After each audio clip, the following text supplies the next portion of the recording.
In the winter of 2003, when I was 23, I decided to take a solo camping trip into the remote wilderness of northern Minnesota. It was a reckless decision, though I didn't see it that way at the time. I'd been dealing with a rough patch in life. College was overwhelming, and personal issues were piling up. I needed to clear my head, and the woods always seemed like the perfect place for that. I'd been hiking and camping alone for years, especially in the winter, and I thought I was experienced enough to handle anything. I didn't tell anyone where I was going, didn't check in with a ranger station, and didn't get any kind of backcountry permit. I just wanted to get away from everything and didn't consider the risks. That Friday, I parked my car on the side of a desolate road near Superior National Forest. The sky was a bright, icy blue, and the air was crisp. I strapped on my snowshoes, threw my pack on my back, and began the 3-mile hike to a spot I'd visited once before with an ex-girlfriend. It was a little clearing near a frozen lake, surrounded by thick evergreens. The snow was deep, at least 4 feet in some places, but the snowshoes made it manageable. The hike in was peaceful. The forest was completely silent except for the occasional creak of tree branches under the weight of snow. When I arrived at the clearing, it was just as beautiful as I remembered. The lake was frozen solid, and the ice had this incredible blue hue that almost didn't seem real. I found a sheltered spot under a cluster of pines where the snow was thinner, cleared a small area, and set up camp. I spent Friday night and all of Saturday enjoying the solitude. I built a small fire, cooked simple meals, and read a book I'd brought along. A massive woodpecker drummed on a nearby tree, and a porcupine waddled by at one point. I even had some time to take a few photos with an old film camera I always carried. It was exactly what I'd hoped for: calm, quiet, and restorative. By Sunday morning, the weather had shifted. It had warmed up on Saturday, which I didn't think much of at the time, but now it was downright mild for late February. The temperature must have climbed by at least 20 degrees. The sun was out, and the snow was starting to melt. I figured it was time to pack up and head back to my car before the conditions got worse. I had a decent breakfast, packed up my gear, strapped on my snowshoes, and set off. The first part of the hike was uneventful. The snow was wet and heavier than before, but I didn't think it would be a problem. That changed quickly. As I moved uphill, the snow started clumping on my snowshoes, forming heavy, wet masses that made walking exhausting. I tried knocking the snow off with my trekking poles, but it would just build up again within a few steps. Each shoe felt like it weighed 50 pounds. After a few minutes of this, I realized I wasn't making any progress. I decided to take the snowshoes off and hike without them, thinking it would be easier. That was a huge mistake. The moment I stepped off the packed trail without the snowshoes, I sank chest deep into the snow. It was dense, compacted, and impossible to move through. Every step felt like trying to crawl out of quicksand. Panic started to set in as I realized how far I still had to go. My car was over 2 miles away, and the trail was uphill the entire way. I tried every method I could think of to make progress. I grabbed onto tree branches and brush, pulling myself forward inch by inch. I tried lying on top of the snow and rolling, but I would just sink again after a few feet. I even attempted to use my snowshoes as makeshift shovels to clear a path, but the effort was exhausting. Dropping my pack to lighten the load crossed my mind, but I couldn't bring myself to do it. My pack held all my food, water, and gear, everything I'd need if I had to spend another night out there. As I struggled, my clothes became soaked with sweat. The wet fabric clung to my skin, and I started to worry about hypothermia. The idea of being trapped in the woods, wet and freezing, was terrifying. I kept telling myself to stay calm, but the fear was creeping in. What if I couldn't make it out? What if I got injured? What if the weather turned and it started to rain or snow again? For the next 6 hours, I fought my way through the snow. My arms burned from pulling myself along with branches, and my legs felt like they were made of lead. I would stop to rest, lying flat on the snow, staring up at the gray sky, trying to muster the energy to keep going. My pace was agonizingly slow. Times I doubted I'd make it. I started eating snow to stay hydrated, even though I knew it wasn't a great idea. My hands were raw from clawing at the icy surface, and my entire body ached. Somehow I kept going. I can't explain where the strength came from. Maybe it was sheer adrenaline, or maybe it was just stubbornness. I refused to let myself stop, even when every part of me wanted to give up. As the sun began to set, I finally spotted the road through the trees. The sight of my car parked on the shoulder was almost surreal. It didn't feel real until I was standing next to it. I stripped off my wet clothes right there on the side of the road, not caring if anyone drove by. My hands were shaking so badly I could barely pull on the dry socks and sneakers I kept in the trunk. I climbed into the car, cranked the heater, and sat there for a long time, just letting the warmth seep into my bones. When I finally felt steady enough, I drove to the nearest town, found a small diner, and ordered a bowl of soup. The hot food felt like a miracle. I checked into a cheap motel, took a long, hot bath, and fell into bed, completely drained. The next morning, I drove home. My entire body was sore for days, and I couldn't stop replaying the experience in my mind. I realized how close I'd come to real danger. If I'd been injured, or if the weather had turned worse, I might not have made it out. The wilderness doesn't care how experienced or prepared you think you are. It doesn't care about your plans or your ego. That trip changed the way I approach the outdoors. I've gone camping and hiking many times since then, but never again in the winter, and never without telling someone where I'm going. These days, I stick to easier trips and always carry a GPS device with an SOS function. I've traded snow-covered trails for camping closer to roads, where help is never too far away. Looking back, I realize how lucky I was. The woods are beautiful, but they're also unpredictable and unforgiving. I'm grateful I made it out that day, but I'll never forget the fear of being trapped in that endless, suffocating snow. It's a reminder I carry with me every time I step into the wilderness.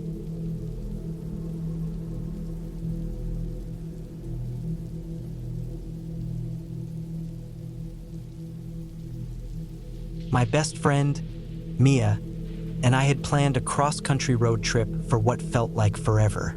It was 2012, and we were both in our early 20s, looking for adventure before settling into the monotony of adulthood. We'd saved up for months, mapped out routes, and decided we'd camp most nights to save money. It was supposed to be fun, freeing, and maybe a little daring. But somewhere along the Colorado-New Mexico border, that daring part turned into something I'd rather forget. We'd been on the road for about 6 weeks at that point. By then, we were used to roughing it. Quick dinners cooked on a small camping stove, finding secluded spots to pitch the tent, and always keeping an eye out for trouble. But nothing had prepared us for that night. We'd driven for hours through winding mountain roads, the kind that are breathtaking during the day but unnervingly desolate at night. We found a clearing just off a dirt road, surrounded by trees. It seemed perfect, quiet, isolated, no signs of other campers for miles. The sun was setting as we set up the tent, a small 2-person dome that we could assemble in our sleep by then. We ate sandwiches, talked about the next leg of our trip, and crawled into our sleeping bags just as the last light faded. First, I slept soundly. The rhythmic hum of crickets and the occasional hoot of an owl was soothing. But sometime around 1 a.m., I woke to the sound of an engine. It wasn't just a car driving by.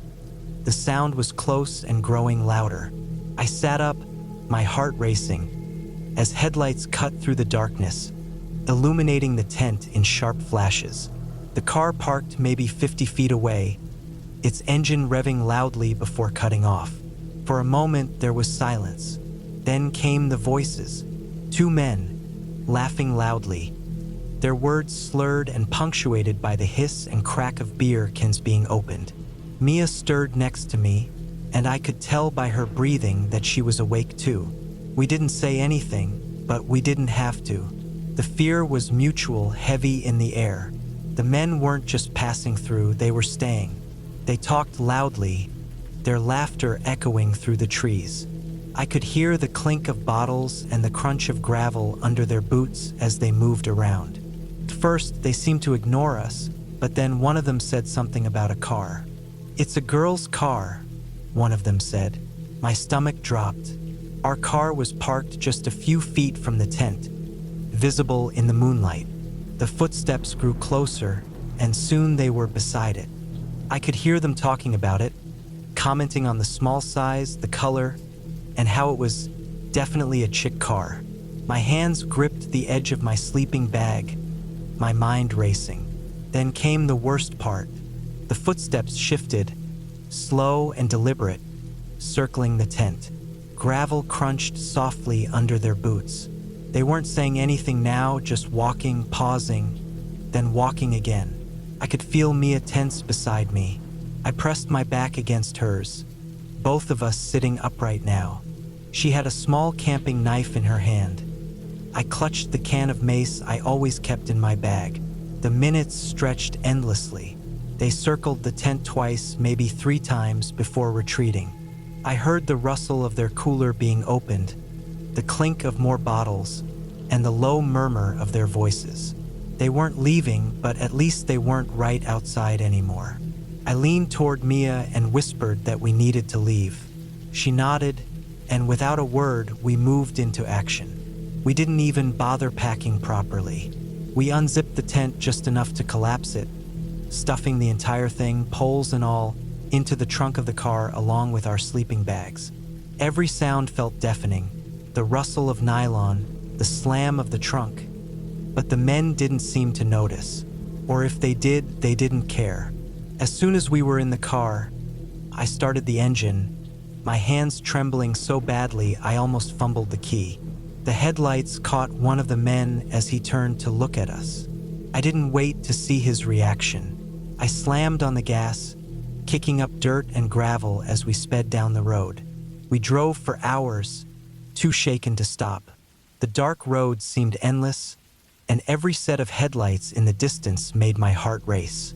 We finally pulled into a truck stop just as the sky was beginning to lighten. We parked under a bright light near the entrance, locked the doors, and tried to sleep, but it was restless and filled with anxious starts.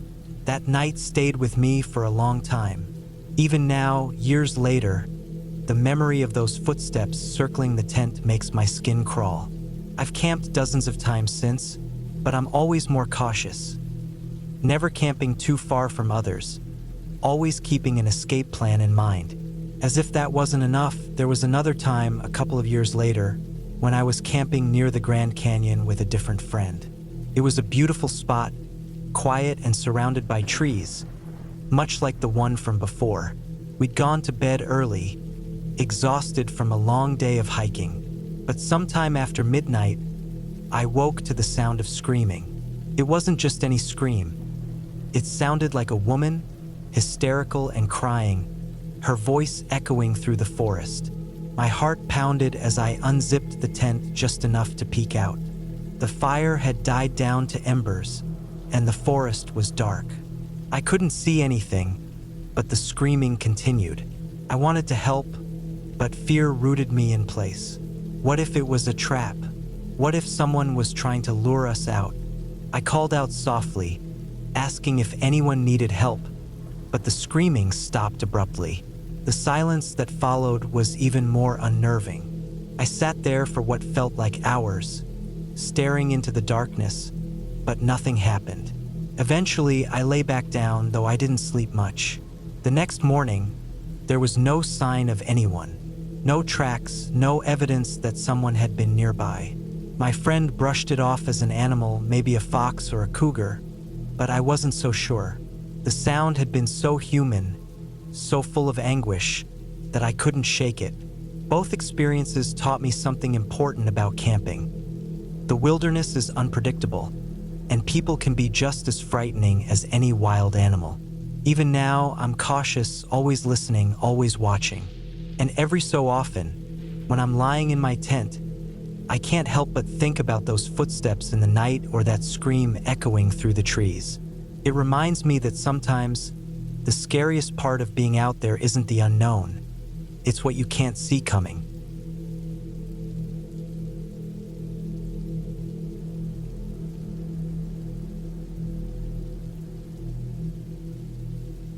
I'll never forget the camping trip that changed how I view the wilderness forever. It happened a couple of years ago, during a group trip to Glacier National Park. I was 27, and me and a few close friends had planned this outing for months. The idea was to disconnect from our busy lives and enjoy the beauty of nature. We were all experienced hikers, so we decided to venture deep into the park. On the third day of our trip, we decided to hike into a remote part of the park, far from the tourist trails. Our goal was a secluded area in the Two Medicine Valley. It was about 7 miles from the nearest road, a spot that promised untouched beauty. We packed up early that morning and set out, the excitement of solitude pushing us through the rising heat of the day. The first part of the hike was uneventful. We walked through dense forest, the tall trees creating a canopy that filtered the sunlight into a soft glow. Occasionally, the trail opened up to reveal sweeping views of the valley below. It was breathtaking. By midday, we reached a meadow where we stopped to rest and eat. The meadow stretched wide, with patches of wildflowers and tall grass swaying gently in the breeze. In the distance, we could see the rocky ridges of the mountains that surrounded the valley. It was peaceful. After lunch, we continued on, but somewhere along the way, something went wrong. Our group had been walking in a loose line, with some of us stopping now and then to take photos or look at plants. I was towards the back of the group, and at some point, I must have taken a wrong turn or lingered too long. When I looked up again, I didn't see anyone. At first, I wasn't worried. I figured I'd just fallen a little behind. I kept walking, expecting to catch up with them around the next bend. But after about 20 minutes of walking, I realized something was off. The trail I was on didn't look familiar anymore, and there were no fresh footprints. I stopped and called out, my voice echoing in the stillness. No answer. Panic started to creep in. I didn't have the map with me. One of my friends had it. I also didn't have a compass, just a small day pack with some snacks, water, and a lightweight jacket. I was utterly alone. I took a deep breath and tried to think rationally. If I kept walking, I might get farther from my group, so I decided to climb to higher ground to get a better view of the valley. From there, I thought I could spot the others, or at least figure out where I was. The climb was harder than I expected. The hill was steep, and the loose rocks made it difficult to find footing. My heart pounded from the exertion, but I kept going. When I finally reached the top, I was breathless. From the vantage point, I scanned the valley. The expanse of green and gold stretched endlessly in every direction. The trees looked like tiny patches scattered across the land. I turned in circles, hoping to catch a glimpse of movement or hear a voice. But there was nothing. Then I saw them. 2 bison about 30 yards away, standing still in the grass. At first, I was relieved to see something alive, but that relief quickly turned to unease when I realized they weren't moving. They were just standing there, staring at me. I'd read about bison before. I knew they could be unpredictable and dangerous, especially if they felt threatened. I tried to stay calm, avoiding sudden movements. But the moment I started to take a step back, the larger of the 2 snorted loudly, and both animals began to charge. I froze for a split second, my brain struggling to process what was happening. Then instinct took over and I ran. The hill I had just climbed now became a downhill sprint. My legs moved faster than they ever had, but the uneven ground made every step treacherous. I could hear the pounding of hooves behind me, a deep, rhythmic thud that seemed to grow louder with every second. I didn't dare look back. I reached the bottom of the hill, my mind racing for options. Ahead of me was a narrow stream flanked by fallen trees. I pushed myself towards it, the cold water soaking my boots as I splashed across. My foot slipped on a rock, and I stumbled, barely catching myself before falling. I clambered onto one of the large fallen trees on the other side, the bark rough against my palms. Turning around, I finally dared to look. The bison had stopped at the edge of the stream. They stood there watching me again, their massive heads lowered slightly. I could see the dark, wet fur around their shoulders, their breaths visible in the cool air. My chest heaved as I tried to catch my breath. For a moment, we just stared at each other. Felt like an eternity. Then, without warning, they turned and continued walking down the stream, their huge bodies moving with surprising grace. I stayed perched on the log for a long time, too shaken to move. My heart was still racing, and my hands trembled as I gripped the bark beneath me. Eventually, I forced myself to get up and keep moving. My legs felt weak, but I knew I had to find my friends. I followed the stream, reasoning that it might lead me back to a familiar area. After what felt like hours, I finally heard voices in the distance. Relief washed over me as I stumbled towards the sound. My friends were gathered near a clearing, their faces lighting up when they saw me. I didn't tell them everything right away. I just said I got turned around and left it at that. It wasn't until later, when we were back at the campsite, that I shared what had happened. Even now, I can't fully explain the terror I felt during those moments alone in the valley. It wasn't just the bison, though that was terrifying enough. It was the sheer isolation, the realization that out there, in the wild, I was utterly vulnerable. That trip taught me a lesson I'll never forget. Nature is beautiful, but it doesn't care about you.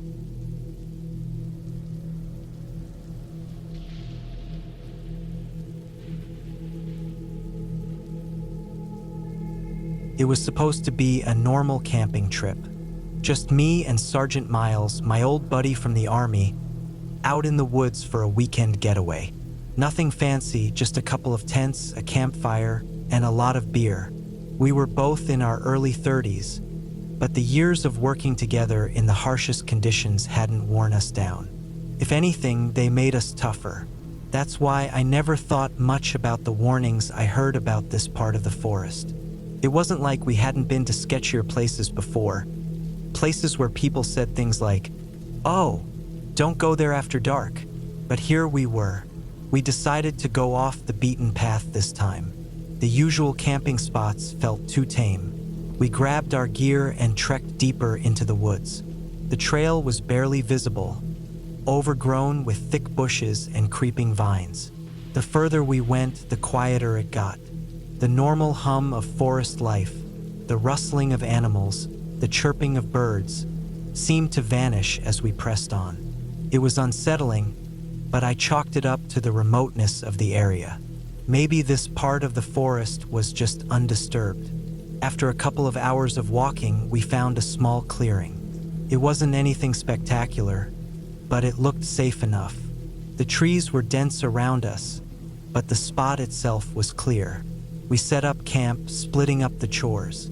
Miles took care of the firewood while I got the tent set up. The sun was starting to dip below the horizon, casting long shadows across the clearing.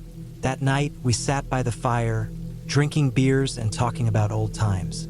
The flames flickered in the chilly air, casting an eerie glow around the camp.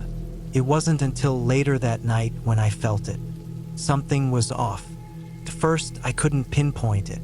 It was the kind of feeling you get when you're being watched, but you can't see anything. The firelight danced across the trees, but there was something wrong about the way the shadows moved. I glanced over at Miles, but he didn't seem to notice. He was busy poking at the fire, his face illuminated in the orange glow. The sounds of the forest had faded too. No wind, no rustling leaves, just silence. I tried to shake it off, telling myself it was the isolation getting to my head. But as the hours passed, that feeling grew. Then came the first noise. A crack, like a branch breaking, not far from our camp. I froze, listening. My heart rate spiked as the hairs on the back of my neck stood up. Miles didn't even flinch. I shifted uncomfortably on my seat by the fire, staring into the darkness beyond the light. Another crack, this time closer. My hand instinctively went to the hunting knife at my side. The crack was followed by a shuffling sound, like something heavy was dragging itself through the underbrush. "Miles," I whispered, but he didn't hear me. He was too focused on the fire. The shuffling stopped. Dead silence. My eyes darted from the fire to the woods, searching the darkness for anything, but all I saw were shadows. For a moment, I convinced myself I was just being paranoid, but then I heard it again. This time a low grunt, just outside the reach of the firelight. I grabbed my flashlight, shined it into the trees, and froze. There was something there.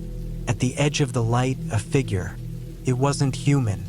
It was tall, too tall, and covered in matted fur or some kind of dark cloak.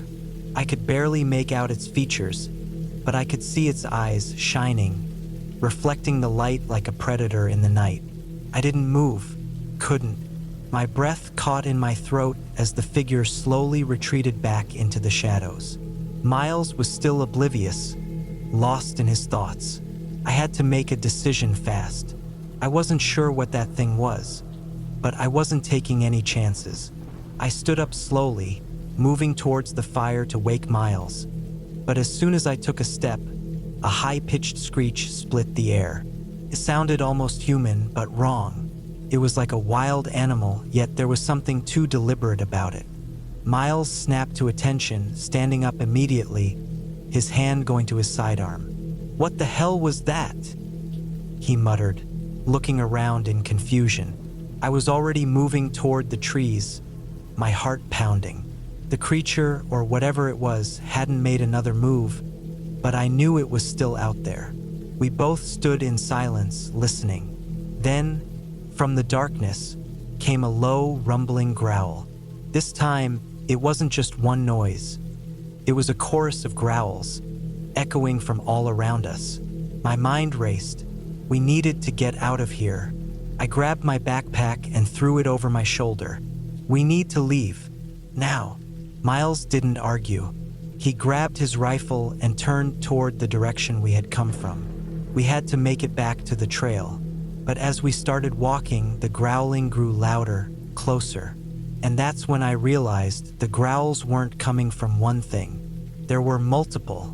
I counted at least 4 distinct sounds. We were surrounded.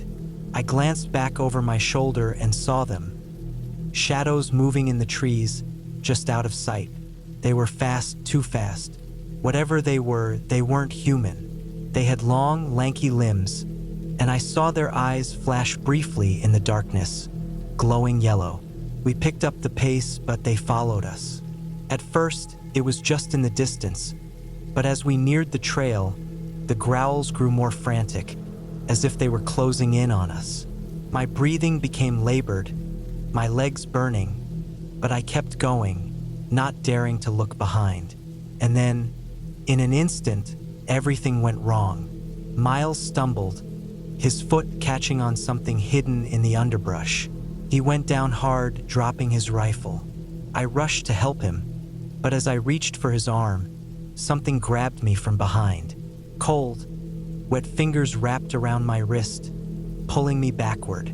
I spun around, my flashlight beam catching the thing holding me. It was tall, but its features were blurred by the darkness. It had long, twisted arms that stretched unnaturally, its face hidden in shadow. But its grip, it was strong, far too strong. I tried to break free, but it dragged me away from Miles. I heard him shouting, but the creature's grip tightened, and everything else faded as I was pulled deeper into the forest. I fought, kicking and thrashing, but the creature was relentless. Then, just as suddenly as it started, the creature let go. I fell to the ground, panting, my mind reeling. The growls had stopped. Everything was silent again. I scrambled to my feet and looked around. No sign of the creature, no sign of Miles. Miles? I shouted, but my voice cracked in the emptiness. There was nothing, no answer. I stood there in the silence, my heart racing. I knew I had to go back, but the thought of returning to the darkness of the woods with those things lurking around was terrifying. But I couldn't just leave him. I turned around and made my way back toward the camp, but I didn't make it far before I heard the rustling again. Closer this time, and then I saw it. A figure, tall, lean, with glowing yellow eyes. It wasn't just one anymore. There were at least 3 of them, stalking me from the trees. I wasn't going to make it, not alone. But then, just as quickly as they appeared, the figures retreated into the shadows, leaving me standing there, breathless, heart hammering in my chest. I never saw Miles again. I never found him, and I couldn't shake the feeling that whatever had taken him had been watching me the whole time. I made it back to the nearest town, but I'll never forget what happened out there. And every time I step into the woods, I feel like I'm being watched, like they're still out there, waiting.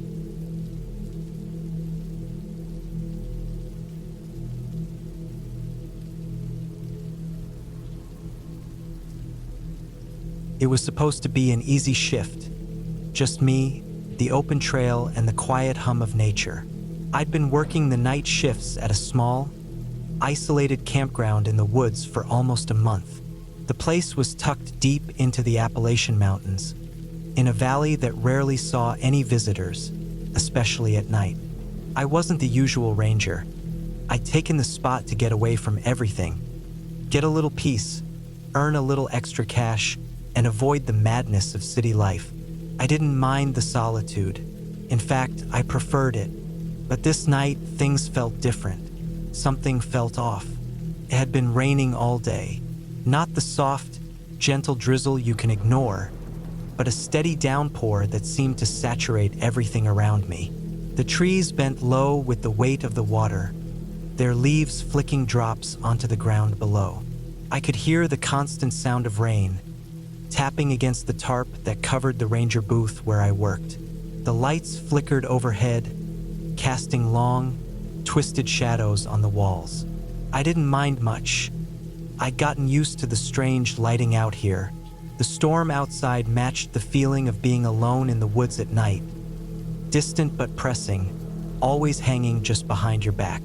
I was sitting at the desk, checking over the trail maps and making sure everything was secure for the night, when I heard the first sound of something out of place. It wasn't the wind or the rain. It was a soft rustling, a low hiss, almost imperceptible under the heavier sounds. At first, I dismissed it. Maybe an animal stirring in the underbrush. The rain was heavy enough that I could barely see the dirt path through the window, but I had no reason to be worried. I'd been here for a while, and animals were part of the deal, but the hissing continued. It wasn't until I stepped outside to check the night air that I saw them. Dozens of snakes, their dark, wet bodies glistening in the dim light from the ranger booth.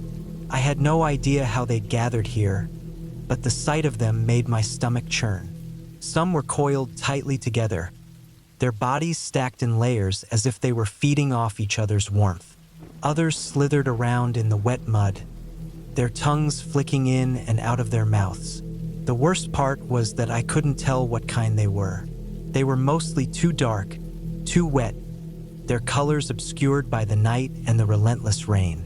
I froze for a second, my heart pounding in my chest. The hiss was louder now, mixed in with the rain and the occasional creak of the trees. The snakes seemed to be everywhere, spilling out from under rocks, weaving through the thick underbrush that lined the trail. It wasn't normal. I'd never seen anything like this in the weeks I'd been working here.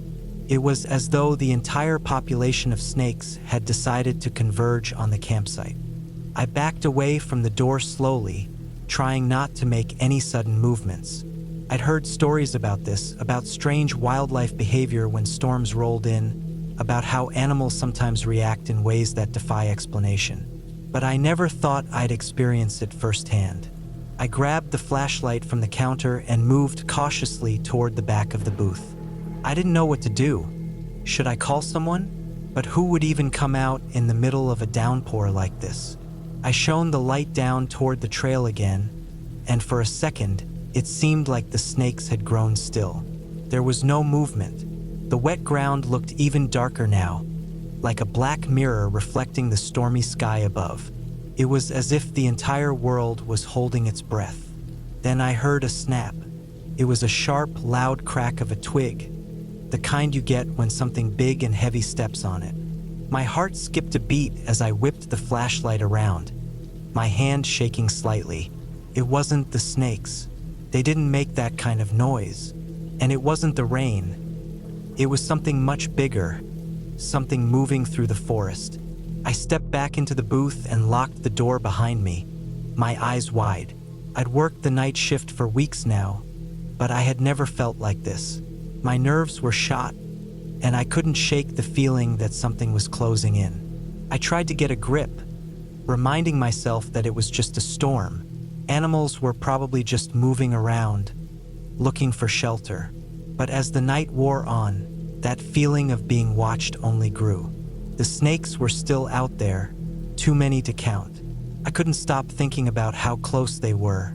Even though I was safe inside, the thought of them slithering around outside the booth made my skin crawl. The hours dragged on, each one feeling heavier than the last. The rain hadn't let up at all, and I felt trapped in the booth, my flashlight the only thing between me and the dark, wet wilderness outside. The hiss of the snakes was now louder, more insistent, as if they were gathering, closing in around me. I tried to calm myself, but the tension in the air was unbearable. I kept thinking about the strange noises I'd heard earlier, the snap of the twig, the way the snakes were behaving. It didn't make sense.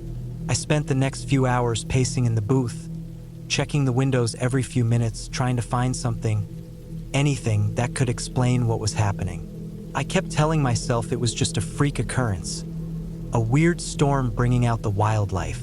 But deep down, I knew something wasn't right. The snakes weren't acting like normal creatures. They were moving in a strange, synchronized pattern, almost as if they were waiting for something. Around 2 a.m., it happened. The lights flickered again, this time with a loud pop. The booth plunged into darkness for a second, and when the lights came back on, I saw them. The snakes weren't just outside anymore. They were inside the booth. One had slithered in through the bottom of the door, its shiny scales reflecting the dim light. It was massive, the size of a small tree branch, and it was coiled up just a few feet from where I stood. My heart raced as I froze in place, my breath catching in my throat. I stepped back, but the floor was slick with water from the rain that had seeped in through the cracks.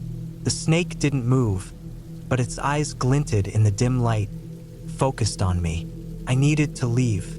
I knew I had to, but I couldn't bring myself to make a move. What if there were more? I knew I couldn't stay here with the snakes, but I also didn't know where to go. The entire campground was crawling with them. I grabbed the radio and tried to call for help, but the static drowned out my voice. There was no signal in the area, and I was completely alone. The feeling of isolation was suffocating. I had no choice.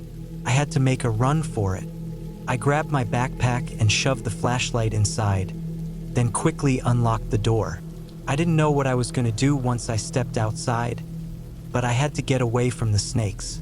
I pushed the door open, the rain pouring down as I stepped into the mud, my feet slipping as I sprinted toward the trailhead.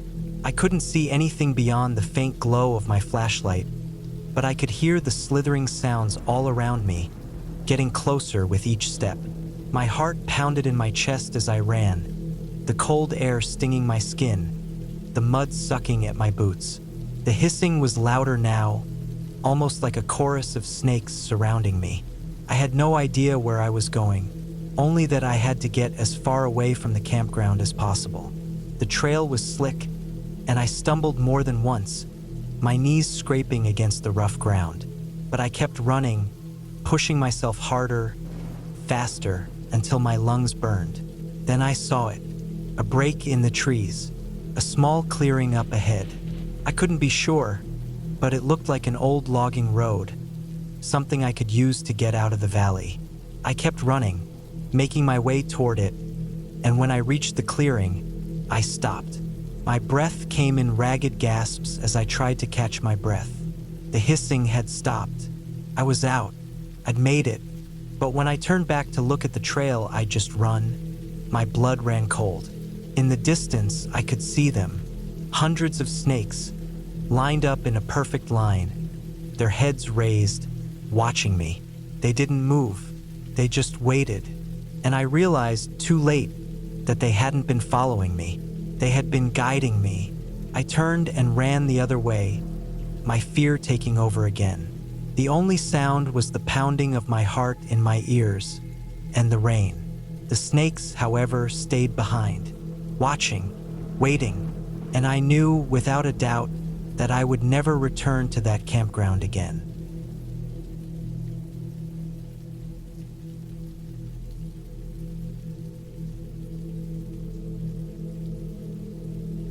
It was supposed to be a peaceful getaway, just me and my husband, Jake, in the woods, far from the noise of the city, escaping the endless buzz of life.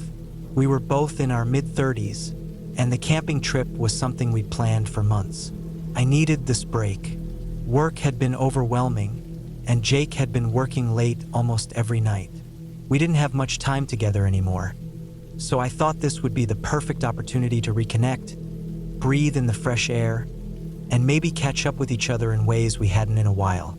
We chose a secluded spot deep in the Appalachian Mountains, a place you could only reach by a long drive and a hike through thick trees. I liked it that way. There were no distractions, no neighbors, no busy roads, no one around for miles. Felt private, safe. We arrived in the late afternoon, the sun hanging low in the sky, casting a golden glow over the dense forest. I could smell the damp earth and pine, the air crisp with the scent of fresh rain that had passed earlier. It was perfect. Jake and I spent the next hour setting up camp. The tent, the campfire, and our backpacks filled with gear. It wasn't our first camping trip, but this one felt different. Maybe it was the isolation. Maybe it was the quiet. We didn't even have cell service, which normally would have made me nervous. But in that moment, it felt liberating. No phone calls, no emails, just the two of us alone in nature. By the time night fell, the stars were bright and the fire crackled. We sat there in silence for a while, the flames dancing between us, casting shadows on the trees. The air grew colder as the night stretched on, and the forest grew even quieter, almost unnervingly so. There was no wind, no rustling leaves, just the fire and the distant calls of owls. I hadn't noticed it before, but after a while, I realized there was something strange about the way the forest felt. It was almost as if the trees were watching us. I know that sounds silly, but it was a feeling I couldn't shake. Jake didn't seem to notice anything, so I shrugged it off, focusing instead on the warmth of the fire and the familiar sound of his voice as we talked about old times. But even then, I couldn't shake the sensation that something was wrong. The air felt heavier, like something was pressing down on me. I didn't want to say anything to Jake, not because I thought he'd dismiss me, but because I didn't want to ruin the night. I wanted to enjoy this time together. The night dragged on, the fire dimming as we sat there, and the forest grew eerily still. We decided to go to bed early, and Jake unzipped the tent for us. The chill had settled deep into the air now, and as I crawled inside the tent, I couldn't help but glance over my shoulder at the surrounding trees, their dark silhouettes barely visible in the starlight. The inside of the tent was cozy, warm with the heat from our sleeping bags. Jake was already settling in, adjusting his pillow. He had fallen asleep almost immediately, but I stayed awake, staring at the tent ceiling. It was the silence. It was unsettling. I could hear every rustle of my own movements, every shift of the sleeping bag. The trees outside had become completely still. No wind, no sound, just the heavy silence. I lay there for what felt like hours, wide awake, until I finally heard it, a soft crunch of leaves outside the tent. At first, I thought it was just a wild animal, maybe a deer or a raccoon, but then it happened again. Crunch, crunch. This time, it sounded like footsteps, slow and deliberate. Someone was out there walking around the tent. My heart pounded. I wanted to wake Jake, but I didn't want to scare him. I told myself it was probably nothing. A hiker passing through, maybe, or a deer wandering too close. I held my breath, straining to hear more, but everything else around us was still. Nobody's. No movement, just those slow, deliberate steps. I waited, not daring to move, but they didn't stop. They circled around the tent, one step after another. I couldn't take it anymore. I reached over to shake Jake awake, but he didn't stir. I shook him harder. "Jake!" I whispered urgently. "Jake, wake up." Finally, he groggily opened his eyes. "What is it?" His voice was thick with sleep. "I hear something outside," I said, my voice trembling. Jake rubbed his eyes, still half asleep. "It's probably just an animal. Relax." But I couldn't relax. My stomach twisted into knots. I could still hear those steps, moving around the tent, getting closer. I held my breath, waiting for it to stop, but it didn't. The footsteps came closer, then stopped right by the tent. For what felt like an eternity, there was no sound, just silence. Then, I heard the unmistakable sound of someone breathing, heavy, slow breaths, right outside our tent. My mind raced. Who would be out here in the middle of nowhere at this time of night? It wasn't normal. It wasn't right. I looked at Jake, panic in my eyes. He was staring at me now, fully awake, his expression hardening with confusion. I don't know how long we stayed like that, listening to the shallow, rasping breath just outside the tent. Time seemed to stretch endlessly. Finally, after what felt like an eternity, I heard the footsteps again. This time, retreating into the darkness. My chest was tight. My breath was shallow. I had to say something, but I didn't know what. I didn't want to say anything that would make Jake think I was overreacting, but I couldn't shake the feeling that we weren't alone. I tried to stay quiet, but my mind wouldn't stop racing. What if it was someone watching us? What if it wasn't just a hiker? We both lay there, tense and silent, the sounds of the forest returning slowly, the night pressing in around us. It was a long time before either of us fell asleep. But when I finally did manage to drift off, I had no idea what time it was. I woke up with a start. It was still dark, but something was different. The air had changed. I could feel it. I could hear something, too, low and distant, like the sound of a truck engine, rumbling somewhere far away. But that didn't make sense. We were miles from the nearest road. There was no way a vehicle could be here. I looked over at Jake, who was still sound asleep, but I didn't feel safe anymore. I couldn't explain why. My instincts were on high alert. I felt like I needed to get out of the tent and move. I didn't know where, but anywhere but here.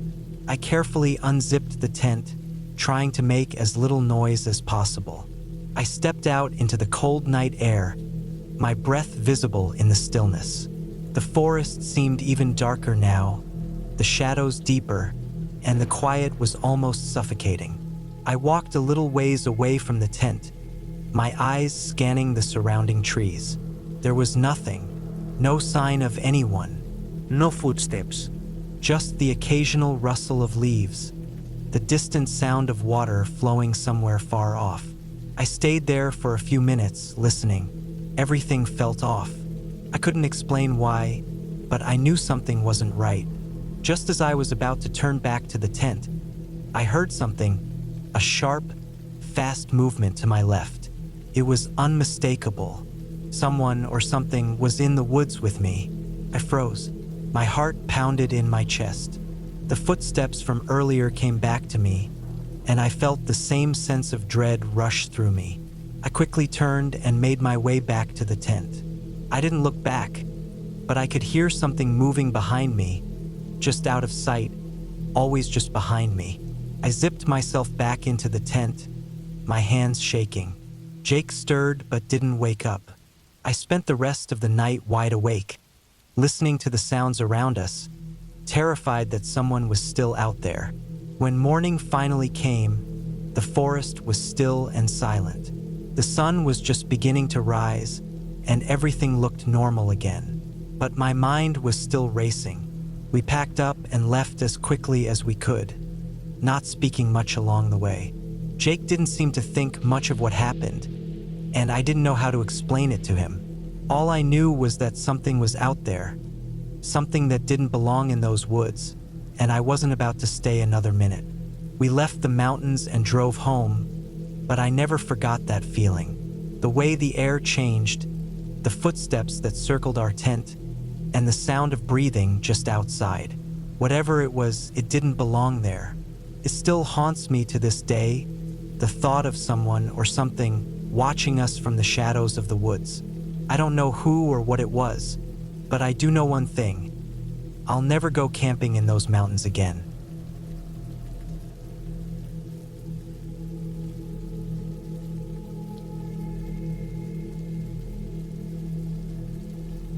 I woke up to the sound of rain tapping against the roof of the truck, a rhythmic drumming that would have been soothing under normal circumstances. But I wasn't feeling normal. I'd parked in a remote spot deep in the woods, far from the nearest town, just the kind of place I'd normally choose for some quiet solitude. But the longer I sat there, the more uneasy I became. It had started off as a solo camping trip. Just me, my truck, and the woods. I needed the break. Had been working nonstop for months, and the city noise was driving me mad.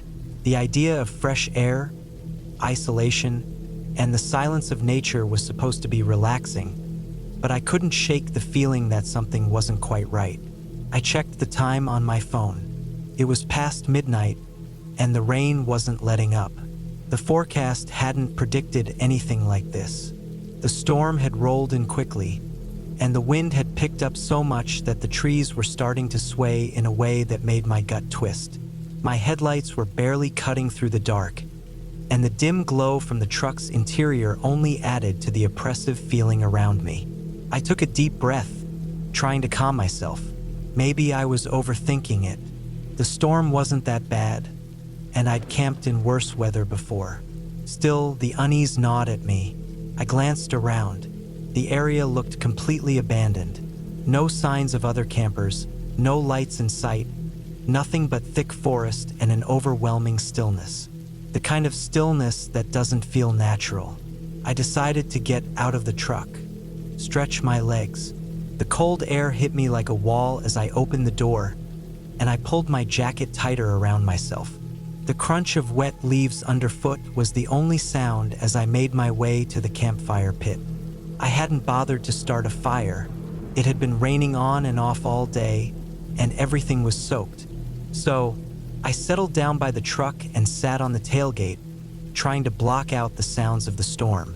Minutes passed, but the feeling didn't go away. It got worse, actually.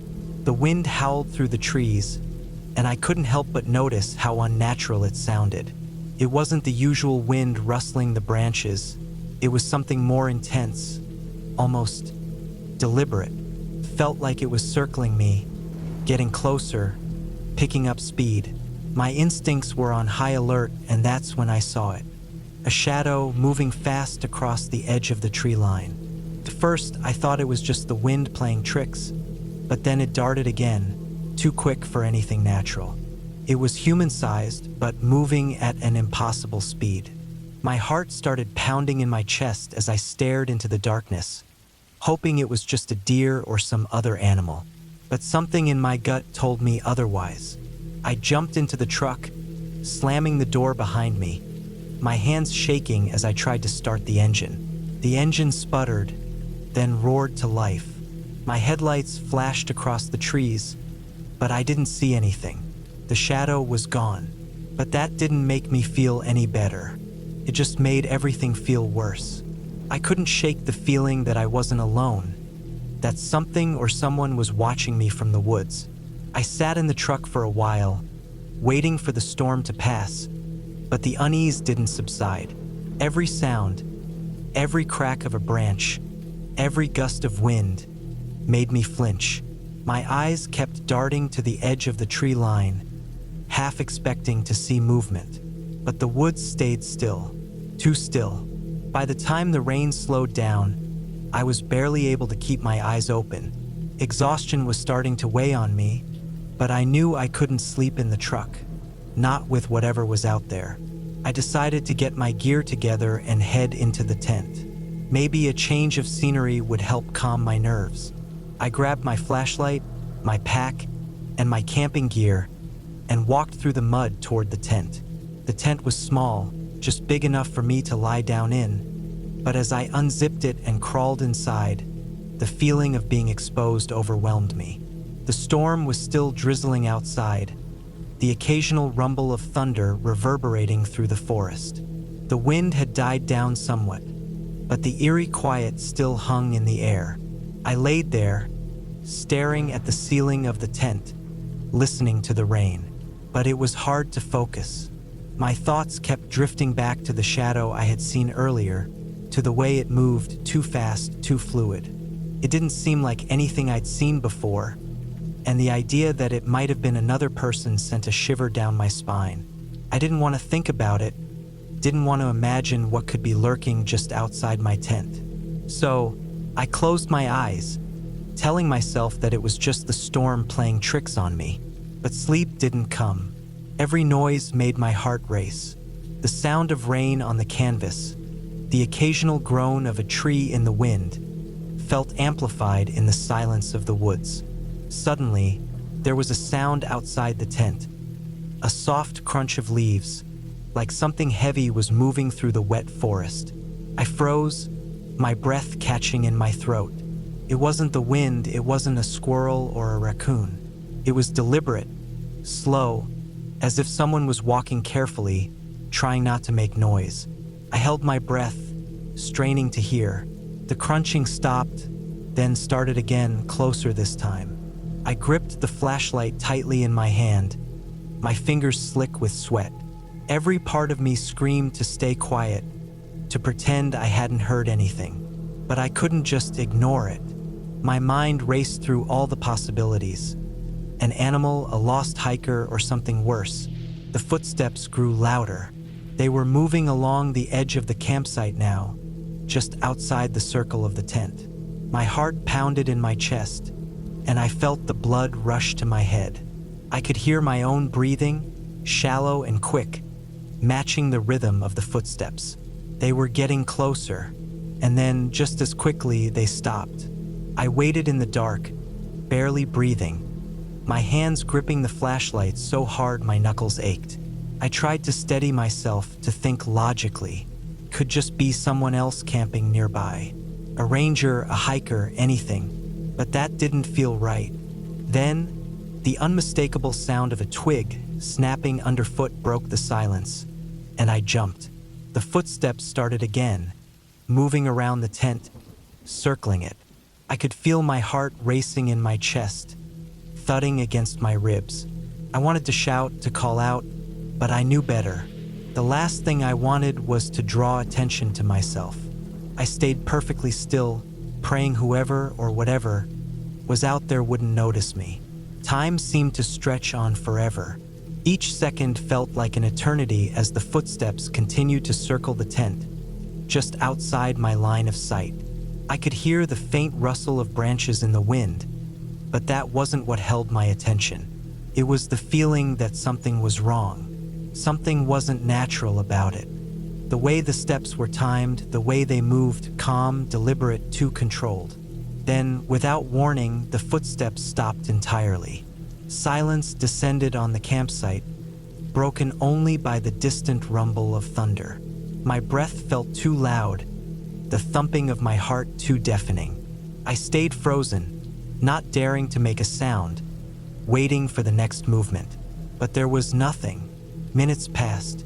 I don't know how long I lay there, trapped in the dark, unable to make a decision. The fear had me paralyzed, unsure whether to stay in the tent or flee into the forest.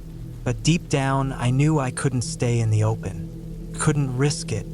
I had to make a run for it. As quietly as I could, I unzipped the tent, carefully easing out of it and into the muddy ground. The flashlight in my hand was a small comfort, but I knew it wouldn't do much to protect me. I moved swiftly and silently, heading toward the truck, each step seeming to echo louder than the last. My breath caught in my throat when I heard another crunch of leaves from behind me. It was no longer just one set of footsteps. I didn't look back, couldn't. I ran, heart pounding, the cold air biting at my skin. My feet slipped in the mud, but I didn't stop. The truck was just ahead, its headlights still on, illuminating the empty campsite. I reached it in what felt like an eternity and slammed the door behind me. The truck roared to life with a twist of the key, and I didn't look back. As I drove away, the woods faded into the rearview mirror. The storm continued to pour, the night just as dark as it had been when I first arrived. But I didn't care about the rain anymore. I just wanted to get as far away from that place as I could. When I finally made it back to the nearest town, the sun was rising and the storm had passed. But something had changed in me. I could still hear the footsteps, still feel the chill of that strange presence following me. I didn't know who or what had been in those woods, but I knew one thing. I wouldn't be going back. Some places aren't meant to be visited. Some silence is too heavy, and some things are better left alone.